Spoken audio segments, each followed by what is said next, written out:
बिस्मिल्लाहिर्रहमानिर्रहीम। मैं हूं नोमान अहमद भट्ट और आप देख रहे हैं G4 गुजरांवाला। नाज़रीन, इस टाइम मैं मौजूद हूं सिविल हॉस्पिटल गुजरांवाला की उस बिल्डिंग के बाहर जो आवाज़ें दे रही है कि मैं ठीक हूं और मैं इस शहर के उन गरीब और पिसी हुई आवाम को जो 10 रुपए की पर्ची इस काउंटर से लेते थे और वहाँ पर आके अपना इलाज करते थे, मैं उनके काबिल हूँ कि मैं उनका यहाँ पर बिठा के इलाज किया जा सकता था और अभी तक भी हो सकता है। इसको रेनोवेट के नाम पर किस तरह इसके साथ क्या खेल खेला गया, आज मैं आपको ये बिल्डिंग भी दिखाऊंगा और इसकी टोटल खदोखाल के बारे में बताऊंगा। मेरे साथ मौजूद होंगे इस शहर की जानी पहचानी शख्सियत हैं ज़ीशान मीर साहब। मैं इनसे आपका तारुफ मैंने जिस तरह कराया और जिस तरह खूबसूरत इंसान है इस तरह इस शहर के को खूबसूरत देखना भी चाहते हैं। अस्सलाम वालेकुम। वालेकुम अस्सलाम नुमान साहब। मीर साहब, सबसे पहले बहुत शुक्रिया, मैंने आपका बड़े शॉर्ट टाइम में आपका टाइम लिया, बल्कि जाते हुए कहीं आपको रास्ते में रोका, आप शादी पे कहीं जाना चाहते हैं, लेकिन थोड़े टाइम के अंदर हम सारी चीज़ें लोगों को बताएंगे कि इस शहर के साथ ये क्या खेल खेला गया, इस शहर की उस गरीब आवाम के साथ क्या खेल खेला गया जो इस काबिल नहीं है, जिसमें उतनी कैपेसिटी नहीं है कि वो इतना ज़्यादा लंबा सफ़र कर सके और इतना किराया लगा के जा सके वहाँ तक। नुमान साहब, मेरे हर इंसान की अपनी राय है, लेकिन मेरे मुताबिक यहाँ इलाज हो सकता है। पता नहीं क्यों, इन्होंने क्या वजह है, मुझे शक हो रहा है कि इन्होंने शायद वहाँ को प्रॉपर्टियाँ ख़रीद ली हैं, पता नहीं कुछ चीज़ें ख़रीद ली हैं जिसकी वजह से ये हर चीज़ वहाँ शिफ्ट कर रहे हैं। वो अक्सर मैं ना वो पंजाबी की मिसाल है, माँ मर गई प्यो दे पाले धी दा ना रजाई। इधर आप जब मरीज़ आते हैं ना शुगर के, मैं आपको अक्सर बताता हूँ, इधर आके काउंटर से पर्ची बनवाते हैं, पर्ची बनवा के डॉक्टर साहब के पास जाते हैं और डॉक्टर साहब के पास से स्टोर पे जब जाते हैं तो वो कहते हैं इंसुलिन ही नहीं है।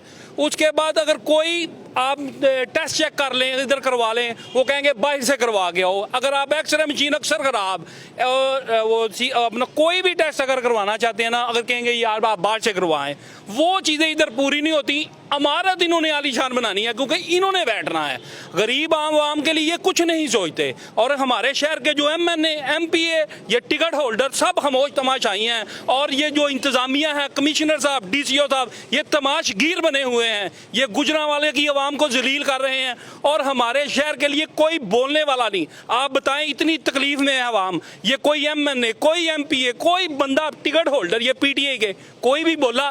बिल्कुल नहीं बोला, क्योंकि आवाम का कोई इधर पूछने वाला नहीं है, जो जिसका दिल कर रहा है वो कर रहा है। मतलब आपकी माशाल्लाह से 40 ईयर के करीब आपकी एज है, आपने यहाँ पर शहर के बदलते हुए मौसम और सियासत को दोनों को देखा है। मुझे बताएं, कभी आपने सुना हो कि वर्बली आर्डर आपका CM आया गुजरांवाला में और वर्बली आर्डर दे के गया, जो डॉक्यूमेंटेशन पे मौजूद है उस पर लिखा हुआ है कि ये किसी प्राइमरी और हेल्थ के किसी भी सेक्रेटरी ने ये ऑर्डर नहीं दिया, ये CM साहब वर्बली ऑर्डर दे के गए हैं, जिसकी बिहाफ के ऊपर 2 से 3 दिन के अंदर इन्होंने हर चीज़ को यहाँ पे शिफ्ट किया है और आधी चीज़ें वहाँ पे शिफ्ट की हैं और आधी चीज़ें शायद अपने घरों में शिफ्ट की हैं।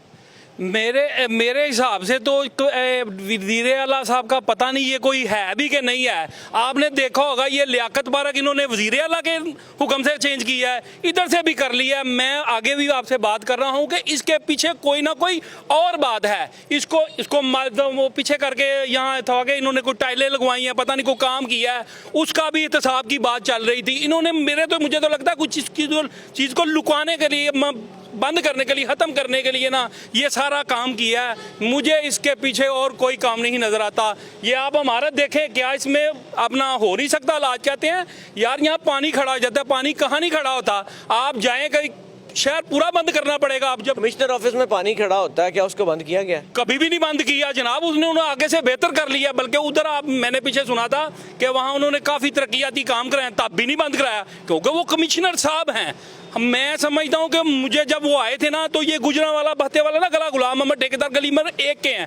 मैं कहा यार ये शहर में आया है, ये शहर में कुछ करेगा। इन्होंने बड़े बड़े वादे किए, लेकिन अभी तक इन्होंने 2 वादे जो किए ही नहीं थे वो पूरे कर दिए। एक गरीबों का पार्क छीन लिया है, दूसरा ये अस्पताल छीन लिया। अच्छा, मुझे बताएं, ये गरीबों का जो पार्क था जिसको अब जिम खाना बना रहे हैं, जो उसके आगे भी पानी थ्रू आउट पूरे सियालकोट रोड पे खड़ा होता है, उसको कोई चेंज किया गया? हाँ, उसूली तौर तो उसको भी बंद करना चाहिए। आप ये चेक करें, मैं अभी उधर से ही गुजर के आ रहा हूँ क्योंकि उधर रश था तो मैं इधर से आ रहा था।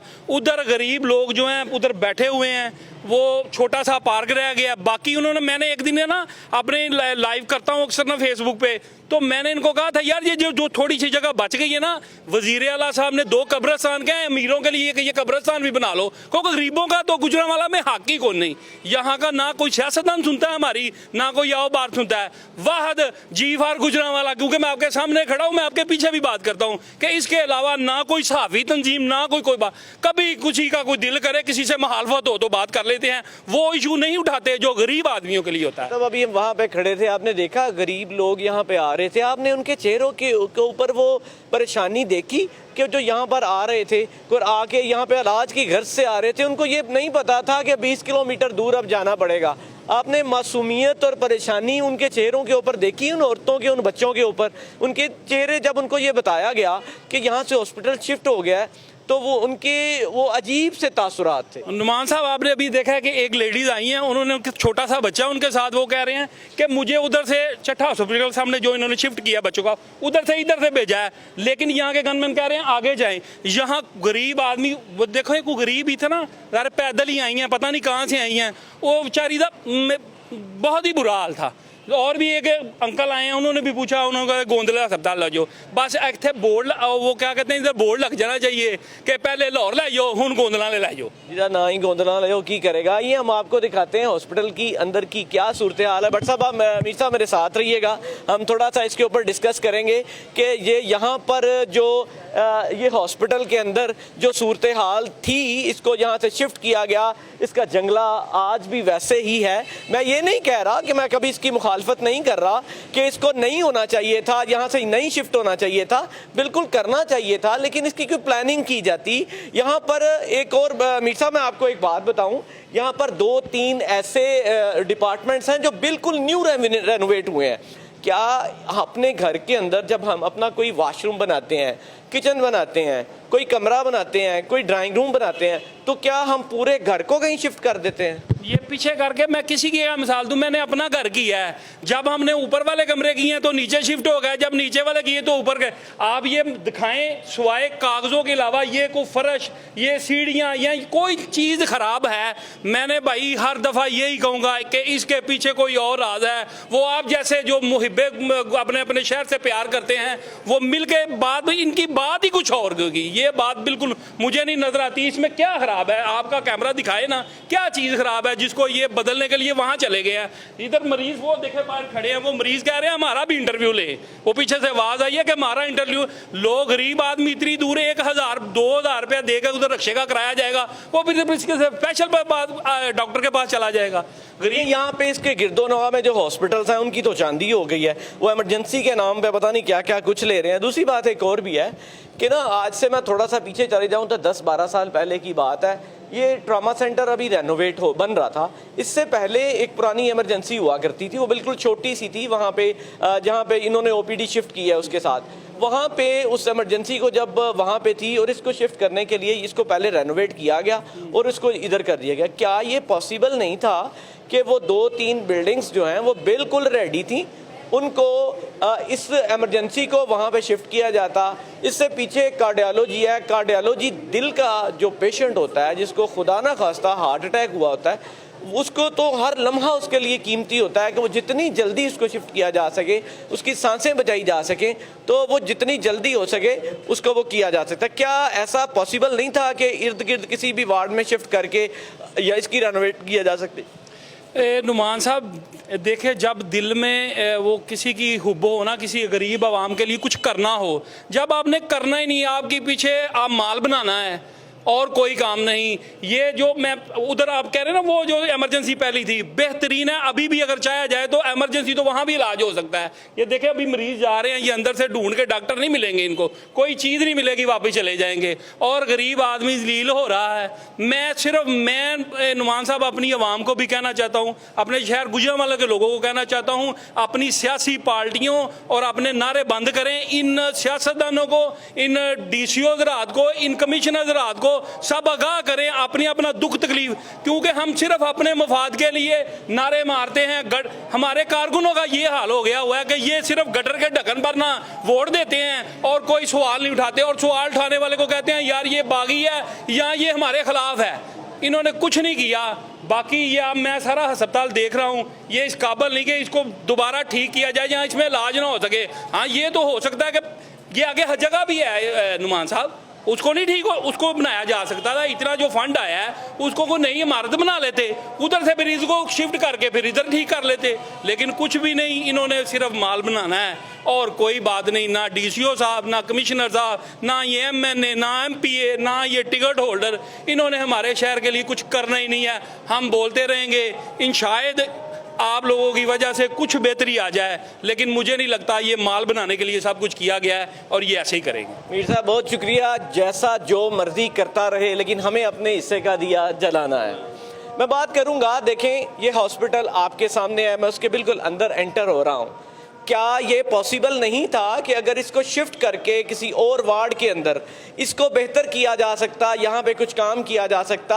अगर आपने शिफ्ट ही करना मकसूद था या आप जिद पे थे या आपके कोई मफादात थे, तो क्या उन लोगों को भी देखा जाता जिनके पास इतने पैसे नहीं है कि वो इलाज करवा सकें? इन राइट और लेफ्ट में पड़े हुए इन हॉस्पिटल्स के अंदर, इन प्राइवेट हॉस्पिटल्स के अंदर हज़ारों रुपया दे के अपना इलाज करवा सकें। तो अगर आपने करना ही था तो क्या प्लान नहीं किया जा सकता था?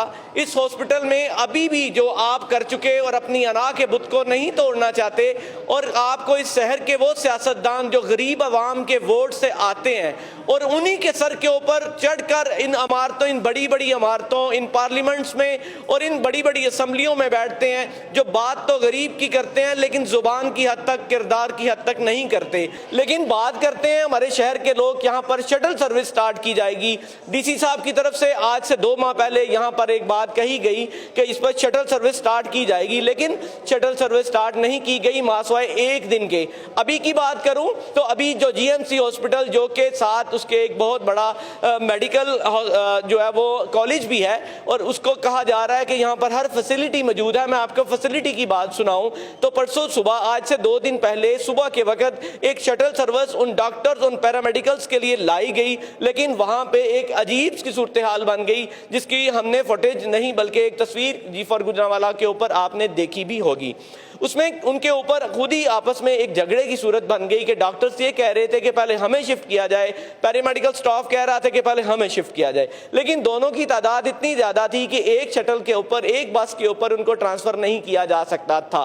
मैं अपनी इंतज़ामिया से, डीसी साहब से, कमिश्नर साहब से और हॉस्पिटल के जो प्रिंसिपल हैं उनसे ये सवाल करता हूँ और ये सवाल उन तक छोड़ता हूँ, क्या आपकी फैमिली के अंदर कोई अगर हो और खुदा न खास्ता अगर किसी तकलीफ में अचानक हो तो आपका इलाज शायद घर में हो सके, लेकिन उस गरीब आदमी का जो इस हॉस्पिटल के बाहर रेडी लगाता है, अगर उसका बच्चा, उसकी बेटी, मैं आपको एग्जांपल भी कोट करता हूं यहाँ पे, आज से 1 दिन पहले की बात है, यहाँ पर तहसील ऑफिस के बाद एक शख्स जो कि वहाँ पे चाय लगाता था, उसको अचानक हार्ट अटैक आता है और वो सिर्फ और सिर्फ जहाँ पर भागते हुए उसके 2 सहबाब यहाँ पर लेके आते हैं, लेकिन जहाँ पर आके जब दरवाजे उनको बंद मिलते हैं, यहाँ पे किसी भी किस्म की इमरजेंसी ट्रीटमेंट नहीं हो पाती है, तो वो हॉस्पिटल जाते हुए वहाँ वो 20 किलोमीटर दूर जाते हुए रास्ते में इस दुनिया फानी से कूच कर जाता है। क्या उसके घर वाले आपसे ये सवाल नहीं करते कि उसके अंदर ये कैपेसिटी नहीं थी कि वो इन प्राइवेट हॉस्पिटल जो ये बाहर यहाँ पर वो चीज़ें लेकर बैठे हुए हैं कि जो आ जाए उसकी जेब खाली करवा ली जाए, तो क्या उनसे चढ़वा कर इतनी दूर जाने के उसके पास अगर पैसे नहीं हैं तो क्या उससे उसकी मौत ही बेहतर नहीं है? क्या आपने जो फैसला किया है इस शहर की उन आवाम के लिए किया है? क्या इस फैसले के पीछे क्या और कोई मुहर्रिकात हैं?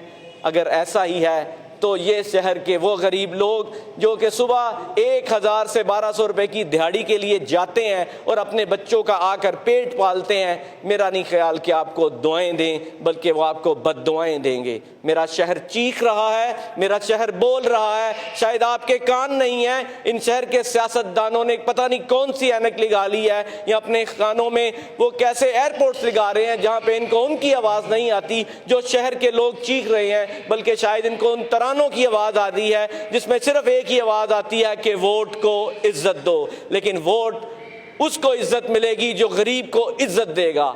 आने वाला वक्त बहुत ही सख्त होगा। 8 फरवरी दूर नहीं है। अगर आप इन लोगों से, इन गरीब लोगों से अपने वोट लेना चाहते हैं तो सोचिए उन गरीबों के लिए। अगर इसको वापस यहाँ पर शिफ्ट नहीं कर सकते तो कम से कम उनके लिए यहाँ से एक शटल सर्विस जो है वो बिल्कुल होनी चाहिए, ताकि एक 50 रुपए के ऊपर उनको सब्सिडी दी जाए ताकि वो वहाँ पर शिफ्ट कर सकें उन लोगों को। मेरे साथ रहिए, दोबारा मैं आपके सामने अगले दिन हाजिर हूँगा शहर के किसी ऐसे सियासतदान के साथ जिससे हम सवाल करेंगे कि आपने मेरे शहर के उस गरीब के लिए क्या किया जो इस शहर में बसता है, जिसने आपको वोट दिए, जिसकी वजह से आप असेंबलियों में गए, जिसकी वजह से आप MP और MNA कहलाए। मुझे दीजिए इजाजत, और जो भी बात कहना चाहते हैं कमेंट सेक्शन में जरूर कहिएगा। मैं आपके सवालों का इंतजार करूंगा। अल्लाह निगहबान।